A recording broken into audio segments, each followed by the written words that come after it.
প্রতিবার আমার শরীরটা গরম করে নিচে ঠান্ডা হয়ে যাও। কি করব প্রিয়া, চেষ্টা তো অনেক করি, কিন্তু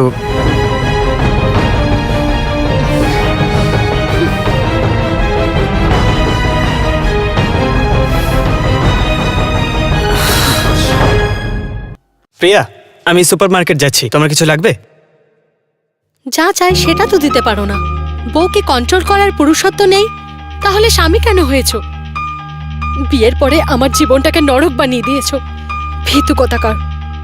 দেখো পবন, যদি এরকমটাই চলতে থাকে না, তাহলে একদিন আমাকে বাধ্য হয়ে পুরো সমাজের সামনে তোমার রোগটা তুলে ধরতে হবে। তার থেকে তো ভালো যে আমরা চুপচাপ আলাদা হয়ে যাই। তোমার সম্মানও বজায় থাকবে, আর আমিও পাবো খুশি। আমি এই নরক থেকে রেহাই তো পাবো। তুমি বলতে কি চাইছো? ডিভোর্স? হ্যাঁ হ্যাঁ, ডিভোর্স। আমার ধৈর্য শক্তি আর নেই। তোমাকে খুব তাড়াতাড়ি সিদ্ধান্ত নিতে হবে, তা না হলে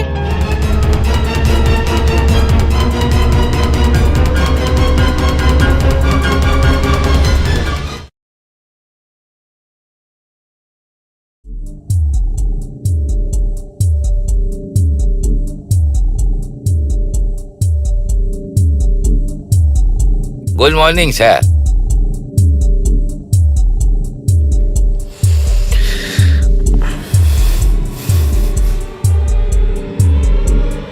কি ব্যাপার স্যার, আপনার শরীর ঠিক আছে তো? ডাক্তার ডাকবো নাকি? না না মুলচন্দানি, আমি ঠিক আছি। কিন্তু মুডটা আপনার ঠিক লাগছে না।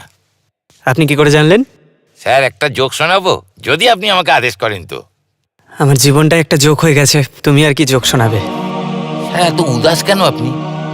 বৌদির সাথে কোনো গন্ডগোল হয়েছে? ধরো এরকমই কিছু একটা। ওহো, আমি ভাবছি কোনো সিরিয়াস ব্যাপারটা ব্যবতা। স্যার, মেয়েরা যত তাড়াতাড়ি রেগে যায় না, তত তাড়াতাড়ি মেনেও নেয়। ব্যাস, ওদের ডিমান্ড পুরো করে দিলেই ওরা খুশি। স্যার, আপনার কাছে যেটা চাইছেন দিয়ে দিন না। সেটাই তো আমি দিতে পারছি না। স্যার, এমন কি যে আপনি দিতে পারবেন না? ডিভোর্স। ডিভোর্স? তাহলে তো সত্যিই খুব সিরিয়াস প্রবলেম। শোনো মুলচন্দানি, অফিসে এই ব্যাপারে যেন কেউ কিচ্ছু না জানতে পারে। কি বলছেন স্যার? আমি এমনিতেই এমন কাণ্ডজ্ঞানহীন লোক নই যে আপনার মতো এক ভদ্রলোকের মান সম্মান নিয়ে চুগলির বিষয়বস্তু করি। আমি তো এটা ভাবছিলাম যে সবেমাত্র আপনার বিয়ে হয়েছে, ভালো পজিশনে আছেন, ভালো রোজগার করেন, আর খাওয়ার লোক মাত্র দুজন। তাই এরকম একটা সুখী জীবনে ডিভোর্সের ব্যাপারটা কি করে আসে? আসলে একটু personal matter, you know, some bedroom problem. কিছু মনে না করলে একটা কথা বলবো স্যার? হ্যাঁ বলো। স্যার, 100 জনের মধ্যে তো 99% লোকের বেডরুম প্রবলেম হয় না। হ্যাঁ, কিছু মিসআন্ডারস্ট্যান্ডিং বা ভুল বোঝাবুঝি বা কিছু অনভিজ্ঞতার কারণে আমি বুঝতে পারি যে আমি কমজোরি বা কোনো অসুখের শিকার। কিন্তু তুমি এসব কি করে জানো? আপনি তো জানেনই স্যার, আমার প্রতিটা ব্যাপারে ওই মূল খোঁজার অভ্যেস আছে। আমার এক বন্ধু আছে, আমার সঙ্গে স্কুলে পড়তো। আমি প্রতিটা ব্যাপারে মূল খুঁজে গেছি, কিন্তু এগিয়ে যেতে পারিনি, আর কেরানি হয়ে থেকে গেছি। আরও অনেক বড় ডাক্তার হয়ে গেছে। আপনিও বোধহয় ওনার নাম শুনেছেন, ডাক্তার মঙ্গেশ বৈষ্ণব। হ্যাঁ হ্যাঁ, উনি তো খুব বড় সেক্সোলজিস্ট। অনেকবার টিভি আর পেপারেও দেখেছি ওনাকে।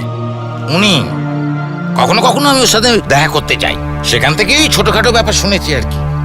যদি আপনি কিছু মনে না করেন, তাহলে একটা পরামর্শ দিই আপনাকে। কি? আপনি ওর পরামর্শ দিন, ওর সাথে দেখা করুন, আমি নিয়ে যাব আপনাকে ওর কাছে। কিন্তু মুলচন্দানি, আমি কি করে? দেখুন স্যার, এইসব ব্যাপারে দেরি করবেন না। এইসব ব্যাপারে আমাদের লজ্জাই কিন্তু আমাদের শত্রু হয়ে দাঁড়ায়। আর তাছাড়াও একবার দেখা করতে কি অসুবিধে আছে? আর এমনিতেও আমার বন্ধু। ভাববেন যে আপনি কোনো ডক্টরের কাছে যাচ্ছেন না, কোনো একজন বন্ধুর কাছে যাচ্ছেন।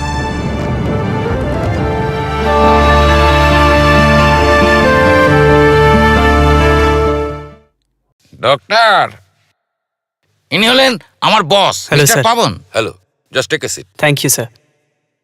তারপর মূলচন্দানি, আজকাল কার মূল খুঁজে বেড়াচ্ছ? তোমার। আমার? কিন্তু কেন ভাই? আরে বন্ধু, এক তুমি আছো যে এত নাম করেছো, সবাই তোমাকে চেনে। আর আমাকে গলির একটা কুকুরও চিনতে পারে না। রাতে যখন দেরি করে বাড়িতে পৌঁছই না, একদম পেছনে পড়ে যায়, কামড়াতে আসে আমার কাছে, কুকুর কোথাকার। তাহলে যাও, গিয়ে ওখানেও মূল খোঁজো। সে তো আমি খুঁজে বার করবই, তা না হলে আমার মূলচান্দানির নামটাও বদনাম হয়ে যাবে। সত্যি কথা। আমার কথা ছাড়ো, এর সমস্যার সমাধান করো। হ্যাঁ, তা মিস্টার পাবন, আপনি বলুন, এমন কি ব্যাপার ঘটলো যে মামলাটা ডাইভোর্স পর্যন্ত যেতে হচ্ছে?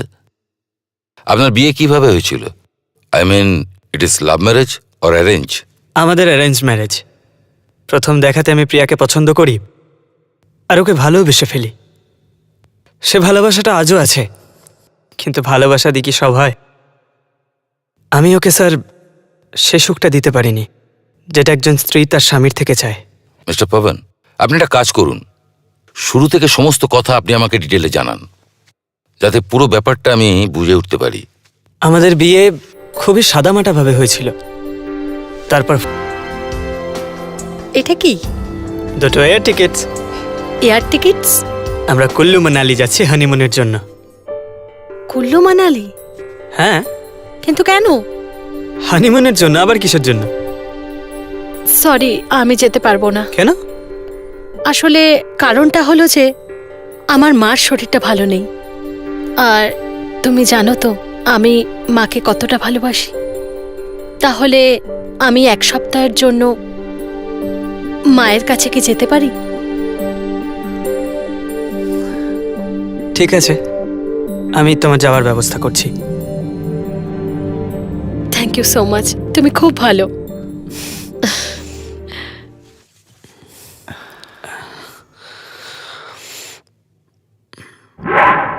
হ্যাঁ, তো মিস্টার পবন, এটা আমাকে বলুন যে ফাইনালি আপনার আর আপনার স্ত্রীর মধ্যে শারীরিক সম্পর্ক কবে হয়েছিল? ডাক্তারবাবু, আমি চেষ্টা তো অনেকবার করেছি, কিন্তু আজ পর্যন্ত সফল কোনো দিন হয়নি। কিরমভাবে চেষ্টা করেছেন আমাকে ডিটেলে বলবেন প্লিজ? আসলে দেখুন, লজ্জা পাওয়ার কিছু নেই, আপনি আপনি নির্ভয়ে আমাকে সবকিছু বলুন প্লিজ। আসলে ডাক্তারবাবু, আমি যখনই চেষ্টা করি তখনই তাড়াতাড়ি ডিসচার্জ। আমিও বুঝি ডাক্তারবাবু, কোনো স্ত্রী যদি সহবাসে সন্তুষ্ট না হয় সে এভাবেই রিয়্যাক্ট করবে, যেমনটা প্রিয়া করেছে।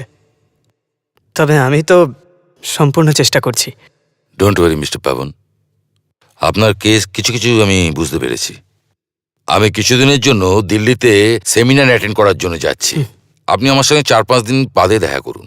ততক্ষণে আমি আপনার পুরো কেসটা একবারে স্টাডি করে ফেলছি। আর ডোন্ট ওয়ারি, আপনার সমস্যা সমাধান করার দায়িত্ব এখন আমার। ঠিক আছে?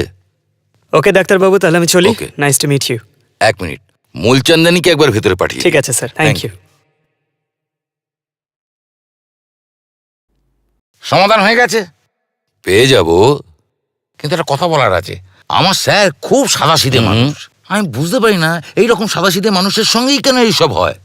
ডোন্ট ওয়ারি, তোমার স্যারের এই প্রবলেমটা আমি একদম ঠিক করে দেবো। ব্যাস, আমার শুধু কিছু ইনফরমেশন চাই, আমার ডিটেলে যেতে হবে। তার মানে সেই মূলেই। আরে এটা তো আমাদের পারিবারিক পেশা, এই জন্য তো আমার নাম হলো মূলচান্দানী। বল কি করতে হবে? তুমি এক কাজ করো, ওনার স্ত্রীকে তুমি ফলো করো।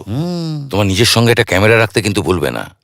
গিয়ে দেখো ও কার সঙ্গে মেশে, কি করে, পুরো ডিটেল আমাকে এনে দাও। বুঝতে পেরেছো? বুঝতে পেরেছি। James bond 007।